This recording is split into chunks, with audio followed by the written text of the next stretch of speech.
Vijay sir ಅವ್ರದ್ದು previous projects ಗಳನ್ನ ನೋಡಿದ್ರೆ ಭೀಮಾ ಒಂದು ದೊಡ್ಡ ಹಿಟ್ ಆದಂತಹ ಒಂದು ಸಿನಿಮಾ, ಅದರಲ್ಲಿ ಡ್ರಗ್ ಬಗ್ಗೆ ಒಂದು ಕಾನ್ಸೆಪ್ಟ್ ಅನ್ನು ತಗೊಂಡ್ರು, ಸಮಾಜಕ್ಕೆ ಒಂದು ಒಳ್ಳೆ ಉದ್ದೇಶ ಇತ್ತು, ಅಂದ್ರೆ ಒಂದು ಮೆಸೇಜ್ ಇತ್ತು. ಈ ಲ್ಯಾಂಡ್ ಲಾರ್ಡ್ ಸಿನಿಮಾದಲ್ಲೂ ಕೂಡ ಅಂತದೇ ಏನಾದ್ರು ಒಂದು ಮೆಸೇಜ್ ಇದೆಯಾ ಅಂತ ಸೊಸೈಟಿಗೆ? ಖಂಡಿತ ಇದೆ, ಖಂಡಿತ ಇದೆ. ನಮ್ಮ ಮಣ್ಣಿನ ಕತೆ ಇದು. ಹಿಂದೆ ನಡೆದಿರುವಂಥ ಒಂದು ಕೆಲವೊಂದು ಘಟನೆಗಳು ತುಂಬ ಚೆನ್ನಾಗಿ ತೋರಿಸ್ಕೊಟ್ಟಿದ್ದಾರೆ, ತುಂಬ ಚೆನ್ನಾಗಿ ಕಟ್ಕೊಟ್ಟಿದ್ದಾರೆ. ಆ್ಯಂಡ್ ಇನ್ನೊಂದು ಸಂವಿಧಾನ ಮತ್ತು ಅದರ ಇಂಪಾರ್ಟೆನ್ಸ್ ಏನು ಅನ್ನೋದು ಅಷ್ಟೇ ಬ್ಯೂಟಿಫುಲ್ಲಾಗಿ ತೋರಿಸಿದ್ದಾರೆ. ಇನ್ಫ್ಯಾಕ್ಟ್ ಆ್ಯಕ್ಟ್ ಮಾಡೋವಾಗ ನನಗೂ ಗೊತ್ತಿರಲಿಲ್ಲ ಈ ಥರದ್ದೆಲ್ಲ ನಡೆದಿತ್ತಾ ಇದೊಂದು ಕಾಲದಲ್ಲಿ ಅಂತ. ಆ್ಯಕ್ಟ್ ಮಾಡ್ತಾ ಮಾಡ್ತಾ ನಾನು ತಿಳ್ಕೊತಾ ಹೋದೆ, ಹಿಂಗೆಲ್ಲ ಇತ್ತು, ಹಿಂಗೆಲ್ಲ ಆಯಿತು, ಜನಗಳಿಗೆ ಹಿಂಗೆಲ್ಲ ಕಷ್ಟಗಳಿತ್ತು ಅಂತ.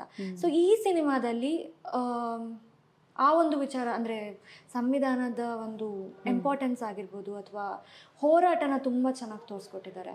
ಆ್ಯಂಡ್ ಅದು ಒಳ್ಳೆ ಸೋಷಿಯಲ್ ಮೆಸೇಜ್ ಆಗಿರುತ್ತೆ. ಓಕೆ. ಅಂಡ್ ವಿಜಯ್ ಸರ್ದು ಒಂದಷ್ಟು ನಾವು ಸಂದರ್ಶನ ನೋಡ್ತಿರ್ಬೇಕಾದ್ರೆ ಅವರು ಹೇಳ್ತಿದ್ರು, ನಾನು ಬೆಳೆದಿದ್ದೆ ಹಳ್ಳಿ ವಾತಾವರಣ, ಸೊ ಇದು ನನಗೆ ಅಂದರೆ ಈ ಕ್ಯಾರೆಕ್ಟರ್ ಪೋರ್ಟ್ರೇ ಮಾಡೋದಕ್ಕೆ ನಂಗೆ ತುಂಬ ಈಸಿ ಆಯಿತು. ಸೊ ನೀವು ಹೆಂಗೆ ಅಂದರೆ ಚಿಕ್ಕ ವಯಸ್ಸಿಂದ ಹಳ್ಳಿ ನೋಡ್ಕೊಂಡು ಬಂದು ಅಥವಾ ಇಲ್ಲ ಹೋಗೇ ಇಲ್ವಾ ಆ ಕಡೆಗೆ ಏನು ಅಂತ, ಹೆಂಗಿತ್ತು ನಿಮ್ಮ ರೊಟೀನ್ ಅಂತ? ಇಲ್ಲ, ನಾನು ಆ್ಯಕ್ಚುಲಿ ಅಜ್ಜಿ ತಾತ ಹಳ್ಳಿಲಿ ಇದ್ದಿದ್ರಿಂದ ಅವ್ರ ಅಜ್ಜಿ ಮನೆಗೆ ಹೋಗ್ತಾ ಇದ್ವಿ, ನಾವು ರೆಗ್ಯುಲರ್ ಆಗಿ ಹೋಗ್ತಾ ಇದ್ವಿ. ಅಲ್ಲೆಲ್ಲ ಆಡು ಭಾಷೆ, ನಾವು ಸಿನಿಮಾದಲ್ಲಿ ಏನು ಮಾತಾಡ್ತೀವೋ ಅದೇ ನಮ್ಮ ಕೋಲಾರ ಆನೇಕಲ್ ಭಾಷೆ. ಓದ್ತದೆ ಬರ್ತದೆ ನನ್ಕ ನಿನ್ಕ ಅಂತ. ಸೊ ಅದೆಲ್ಲ ನಮ್ಮ ಅಜ್ಜಿ ತಾತ ಮತ್ತೆ ನಮ್ಮನೆ ರಿಲೇಟಿವ್ಸ್ ಎಲ್ಲ ಮಾತಾಡೋದ್ ಕೇಳಿ ಕೇಳಿ ಕೇಳಿ ನಂಗೆ ತುಂಬಾ ಈಸಿ ಆಯ್ತು ಈ ಸಿನಿಮಾದಲ್ಲೂ ಕೂಡ ಮಾಡ್ಬೇಕಾದ್ರೆ. ನಮ್ಮ ಊರಿನ ಭಾಷೆ ಅಲ್ವಾ ಅದು. ಅಂಡ್ ಅದು ಹಳ್ಳಿದ ಟಚ್ ಸಿಕ್ತು ನನ್ಗೆ, ಯಾವಾಗ್ಲೂ ಹೋಗ್ತಾ ಬರ್ತಾ ಹಬ್ಬಗಳು ಫಂಕ್ಷನ್ ಎಲ್ಲ ಇತ್ತು. ಒಂದು ಡೈಲಾಗ್ ಬರ್ಲಿ ರಿತನಿ ಅವರೇ, ಯಾವ್ದಾದ್ರು ಅಂದ್ರೆ ಈ ಸಿನಿಮಾದ್ದು ಅಂತ ಅಲ್ಲ, ಯಾವ್ದಾದ್ರು ನಿಮ್ ಹಳ್ಳಿ ಭಾಷೆ ಯಾವ್ದಾದ್ರು ಒಂದು ಲೈನ್ ನಮ್ಗೆ ಅದು ನಮಗೋಸ್ಕರ ಹೇಳ್ತಾ ಹೋದ್ರೆ ಚೆನ್ನಾಗಿರಲ್ಲ ಅನ್ಸುತ್ತೆ. ಬಿಕಾಸ್ ಅದ್ ಹೆಂಗಾಗತ್ತೆ ಅಂದ್ರೆ ಮಾತಾಡ್ತಾ ಮಾತಾಡ್ತಾ ನನ್ಕ ನಿನ್ಕ ಯಾಕೆ ಓದ್ತದೆ ಬರ್ತದೆ ಬಿಡು ಆತರ ಬಂದ್ಬಿಡುತ್ತೆ ಅದು. ಸೊ ಹಂಗಾಗಿ ಸೂಪರ್. ಆಮೇಲೆ ಇದು ಪಾತ್ರದ ಭಾವಕ್ಕೂ ಹಾಗೇನೆ ಪಾತ್ರಧಾರಿ ಭಾವಕ್ಕೂ ವ್ಯತ್ಯಾಸ ಇರುತ್ತೆ ಅಂತ ಅನ್ಸುತ್ತಾ? Shall we pass this question? It's okay. It's a little bit. ಭಾವ ಅಂತಂದ್ರೆ ನನಗೆ ಅಂದ್ರೆ ಎಮೋಷನ್ಸ್ ಇಲ್ಲ, ಆರ್ಟಿಸ್ಟೇ ಬೇರೆ, ಪಾತ್ರನೇ ಬೇರೆ, ಪಾತ್ರಧಾರಿನೇ ಬೇರೆ ಇರಬಹುದು. ಬಟ್ ಇವಾಗ ನಿಮ್ ಪಾತ್ರದ ಒಂದು ಅಂದ್ರೆ ಫಾರ್ ಎಕ್ಸಾಂಪಲ್ ಇವಾಗ ನಾನು ಸಿಂಪಲ್ ಆಗಿ ಕೇಳಿದೆ, ಲ್ಯಾಂಡ್ ಲಾರ್ಡ್ ನಲ್ಲಿ ನಿಮ್ ಪಾತ್ರದ ಭಾವ ಏನು ಅಂದ್ರೆ ವಾಟ್ ಕೈಂಡ್ ಆಫ್ ಎಮೋಷನ್ ಅಂತ ನಿಮ್ ಪಾತ್ರದಲ್ಲಿ are you ಪೋರ್ಟ್ರೇಯಿಂಗ್ in this?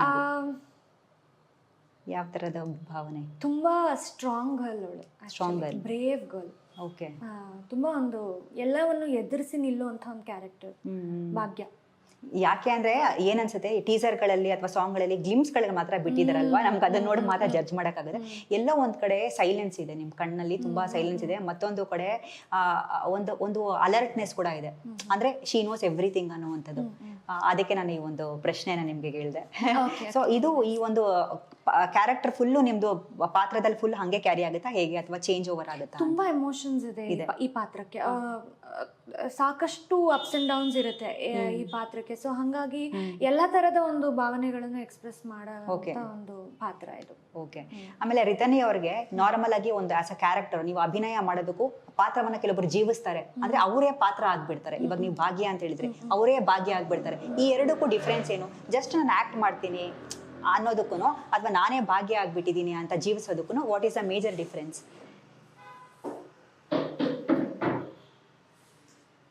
Difference ನನಗೆ ಗೊತ್ತಿಲ್ಲ, ಬಟ್ ಒಮ್ಮೊಮ್ಮೆ ಕೆಲವೊಂದು ಸನ್ನಿವೇಶಗಳಲ್ಲಿ ಆ ಪಾತ್ರವಾಗಿ ಜೀವಿಸ್ಬೇಕಾಗತ್ತೆ, ಇಲ್ಲ ಅಂದ್ರೆ ಆ ಎಮೋಷನ್ಸ್ ಬರಲ್ಲ ಅಂತ ನನಗನ್ಸುತ್ತೆ. ಬಟ್ ಅದೇ ಪಾತ್ರ ಆದ್ರೆ ಅದು ತುಂಬಾ ಎಫೆಕ್ಟ್ ಆಗುತ್ತೆ ಮನೆಗೆ ಹೋದ್ಮೇಲೆ, ಇನ್ ಕೇಸ್ ತುಂಬಾ ನೆಗೆಟಿವಿಟಿ ಇದ್ದಾಗ. ಸೊ ನನಗೆ ಆ ಡಿಫ್ರೆನ್ಸ್ ಹೇಳೋದಕ್ಕಿಂತ ಈ ಎರಡು ಹೆಂಗಿರುತ್ತೆ ಅಂತ ಹೇಳಬಲ್ಲೆ ನಾನು. ಸೊ ಈ ತರ ಒಂದು ಡಿಫ್ರೆನ್ಸ್ ಎಫೆಕ್ಟ್ ಇರುತ್ತೆ. ಲ್ಯಾಂಡ್ ಲಾರ್ಡ್ ನಲ್ಲಿ ನಿಮ್ ತಂದೆ ಹಾಗೆ ರಚಿತಾ ರಾಮ್ ಅವ್ರು ಬಿಟ್ಟು ಯಾವ ಪಾತ್ರ ನಿಮ್ಗೆ ತುಂಬಾ ಇಷ್ಟ ಆಯ್ತು, ಅಂದ್ರೆ ಮನ್ಸಿಗೆ ಹತ್ರ ಐತೆ, ಇವ್ರ ಪಾತ್ರ ನಂಗೆ ಸಖತ್ ಇಷ್ಟ ಆಯ್ತು ತುಂಬಾನೇ ಅಂತ? ಐ ಥಿಂಕ್ ನನ್ನ ಪಾತ್ರನೇ ಭಾಗ್ಯನೇ. ಸಿನಿಮಾ ನೋಡ್ಕೊಂಡು ಬಂದವರು ಹೇಳ್ಬೇಕು, ಮೇ ಬಿ ಆ ಹುಡುಗಿ ತುಂಬಾ ನೆನಪಾಗ್ತಾಳೆ ಅಂತ. ಅದ್ ಬಿಟ್ರೆ Raj B Shetty sir character. Raj B Shetty sir ಮುಂದಿನ ದಿವಸಗಳಲ್ಲಿ ರಿತನಿ ಅವ್ರಿಗೆ ಯಾವ ರೀತಿ ಅಂದ್ರೆ ಕತೆಗಳಿಗೆ ಒಪ್ಕೋಬೇಕು, ಯಾವ ರೀತಿ ಪಾತ್ರಗಳು ಮಾಡ್ಬೇಕು ಅಂತ ಇಷ್ಟ? ಲವ್ ಸ್ಟೋರೀಸಾ ಹೇಗೆ ಅಂತ? ಎಲ್ಲ ಥರ ಅಂದರೆ ಸ್ಪೆಷಲಿ ಈಗ ನಮ್ಮ ಮಣ್ಣಿನ ಕಥೆಯಲ್ಲಿ ಒಂದು ಪಾತ್ರ ಮಾಡಿದ್ದೀನಿ ಇವಾಗ ನಾನು.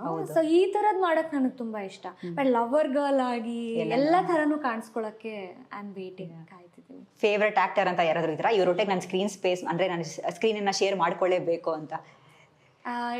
ಎಲ್ರೊಟ್ಟಿಗೆ ಯಾರನ್ನೂ ಅಂದರೆ ನಮ್ಮ ಕನ್ನಡ ಇಂಡಸ್ಟ್ರಿಲಿ ಇರೋ ಪ್ರತಿಯೊಬ್ರು ನನಗೆ ಫೇವ್ರೆಟ್. ಸೊ ಯಾವುದೇ ಆಪರ್ಚುನಿಟಿ ಯಾರ ಜೊತೆಗಾದ್ರೂ ಲೈಕ್ ಓಕೆ ಖುಷಿ. ಹೀರೋಯಿನ್ ಆಗಿ ಯಾರು ಅಂದ್ರೆ ಇವಾಗ ಯೂಶಲಿ ಒಂದು ಡ್ರೀಮ್ ಅಂತ ಇರುತ್ತೆ, ನಾನು ಇವ್ರ ಜೊತೆ ಹೀರೋಯಿನ್ ಆಗಿ ಮಾಡ್ಲೇಬೇಕು ಅಂತ. ಸೊ ಆ ತರ ಯಾರಾದ್ರೂ ಇದಾರಾ ಅಂತ? ಪರ್ಟಿಕ್ಯುಲರ್ಲಿ ಯಾರು ಇಲ್ಲ, ಎಲ್ಲರೂ ಇಷ್ಟ ಆಗ್ತಾರೆ. ಎಲ್ಲರೂ ಇಷ್ಟ. ಶೂಟಿಂಗ್ ಸಮಯದಲ್ಲಿ ಹೆಚ್ಚು ಮೌನ ಯಾರು, ರಿತಾನಿಯಾನ ಶಿಶಿರ? One word answer. ಇಬ್ರುನಾ? ಸೂಪರ್. ಸೆಟ್ ನಲ್ಲಿ ಹೆಚ್ಚು ನಗ್ಸ್ದವ್ರು ಯಾರು? ಮಹಾಂತೇಶ್ ಅವರು. ಮಹಾಂತೇಶ. ಸೂಪರ್. ಒಂದು ಸೀನು ರೀಟೇಕ್ ಜಾಸ್ತಿ ತಗೊಂಡವ್ರು ಯಾರು, ನೀವಾ ಶಿಶಿರ? ಇಬ್ರು ಅಲ್ಲ. ಸೂಪರ್. ಕ್ಯಾಮ್ರಾ ಆನ್ ಆದಾಗ ಸೀರಿಯಸ್ ಯಾರು? ಇಬ್ರು. ಸೂಪರ್. ಬ್ರೇಕ್ ಟೈಮ್ ನಲ್ಲಿ ಫಸ್ಟ್ ಫುಡ್ ಆರ್ಡರ್ ಯಾರು ಮಾಡ್ತಾರೆ? ಶಿಶಿರ್ ಇರ್ಬೇಕು. ಶಿಶಿರ. ಡೈಲಾಗ್ ಮರೆಯೋ ಚಾನ್ಸ್ ಯಾರಿಗೆ ಜಾಸ್ತಿ? ಡಿಪೆಂಡ್ಸ್. ಓಕೆ. ಪ್ರಿಪೇರ್ ಆಗಿ ಹೋಗಿರ್ತೀವಿ. ಓಕೆ. ಒಂದೊಂದ್ಸತಿ ಅವರು ಅಥವಾ ನೀವು? ಜನರಲಿ. ಓಕೆ. ಆಮೇಲೆ ಡೈರೆಕ್ಟರ್ ಕಟ್ ಹೇಳೋ ಮೊದಲು ಯಾರು ರಿಲ್ಯಾಕ್ಸ್ ಆಗ್ತಾರೆ? ತುಂಬಾ ಭಯ, ನಾವು ಇಬ್ರು ರಿಲ್ಯಾಕ್ಸ್ ಆಗಲ್ಲ. ಆಗಲ್ವಾ? ಆಮೇಲೆ ಸಾಂಗ್ ಶೂಟ್ ದಿನ ಹೆಚ್ಚು ಎಕ್ಸೈಟೆಡ್ ಯಾರು ಅಂತ? ನಾನು. ಸೂಪರ್. ಸೆಟ್ ನಲ್ಲಿ ಪಂಚಿಯಲ್ಲಿ ಯಾರು? ಇಬ್ರು.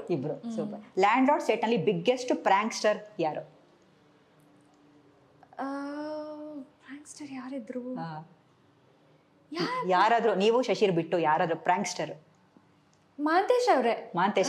ಸಿಕ್ಕಾಪಟ್ಟೆ ಅವರಿದ್ರೆ ಎಲ್ಲ ನಗ್ತಾ ಇರ್ತೀವಿ. ಓಕೆ. ಎಮೋಷನ್ ಸೀನಲ್ಲಿ ಸೈಲೆನ್ಸ್ ಯಾರು ಬೆಟರ್ ಹ್ಯಾಂಡಲ್ ಮಾಡಿದವರು? ಎಮೋಷನಲ್ಲಿ ಸೈಲೆನ್ಸ್ ತುಂಬಾ ಚೆನ್ನಾಗಿ ಹ್ಯಾಂಡಲ್ ಮಾಡಿದವರು ಯಾರು? ಮೇ ಬಿ ಆಕ್ಟಿಂಗ್ ನೋಡಿದಾಗ ಹೇಳ್ಬೇಕನ್ಸುತ್ತೆ. ನೋಡಿದವರು. ಓಕೆ. ಆಮೇಲೆ ರಿಪೀಟ್ ಟೇಕ್ಗೆ ರೆಡಿ ಯಾರು? ಟೇಕ್ ಅಂತ ಇರ್ತಾರಲ್ವಾ, ರಿಪೀಟ್. ರೆಡಿ, ನಾವೆಲ್ಲರೂ ರೆಡಿ. ಎಲ್ಲ artist ready. Super. Future star vibe ಯಾರಲ್ಲಿ ಜಾಸ್ತಿ?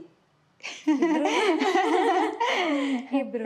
ಒನ್ ವರ್ಡ್ ಅಂದ್ರೆ ಇವಾಗ ಶಿಶಿರ್ ಅವ್ರ ಬಗ್ಗೆ one word. Brilliant actor. Duniya Vijay sir ಬಗ್ಗೆ one word. He is my strength. Rachita Ram. Beautiful, beauty. Wonderful. Raj B Shetty. Sir positivity. Wonderful. Actually ನಿಮ್ಮ ಒಟ್ಟಿಗೆ ಮಾತಾಡಿದ ನಂಗೆ ತುಂಬ ಸಂತೋಷ ಆಯಿತು. It was wonderful. ಆ್ಯಕ್ಚುಲಿ ಹೆಚ್ಚೆಚ್ಚು ಆಪರ್ಚುನಿಟೀಸ್ಗಳು ನಿಮಗೆ ಸಿಗ್ತಾ ಇರಲಿ, ಒಳ್ಳೊಳ್ಳೆ ಸಿನಿಮಾ ಮೂಲಕ ಬರ್ತಾ ಇರಿ ಅಂತ ಹೇಳ್ತಾ ನನಗೆ thank you so much Ritaniya. It was wonderful. And 23ನೇ ತಾರೀಕು ನಾವೆಲ್ಲರೂ ಕೂಡ ವೇಟ್ ಮಾಡ್ತಾ ಇದ್ದೀವಿ. ಒಳ್ಳೆ ಬ್ರೇಕ್ ಸಿಗಲಿ ನಿಮಗೆ ಅಂತ ಹೇಳ್ತಾ ಇದ್ದೀನಿ. Thank you so much. So ನೋಡಿದ್ರಲ್ಲ ವೀಕ್ಷಕರೇ, ಇದಾಗಿತ್ತು ರಿತಾನಿಯಾ ವಿಜಯ್ ಅವರ ಮಾತುಗಳು. ಸೊ ಲ್ಯಾಂಡ್ ಲಾರ್ಡ್ ಇದೆ 23ಕ್ಕೆ ರಿಲೀಸ್ ಆಗ್ತಿದೆ. ನಾವೆಲ್ಲರೂ ಕೂಡ ಈ ಸಿನಿಮಾವನ್ನ ಥಿಯೇಟರ್ಗೆ ಹೋಗಿ ನೋಡೋಣ, ಕನ್ನಡ ಸಿನಿಮಾಗಳನ್ನ ಬೆಳೆಸೋಣ.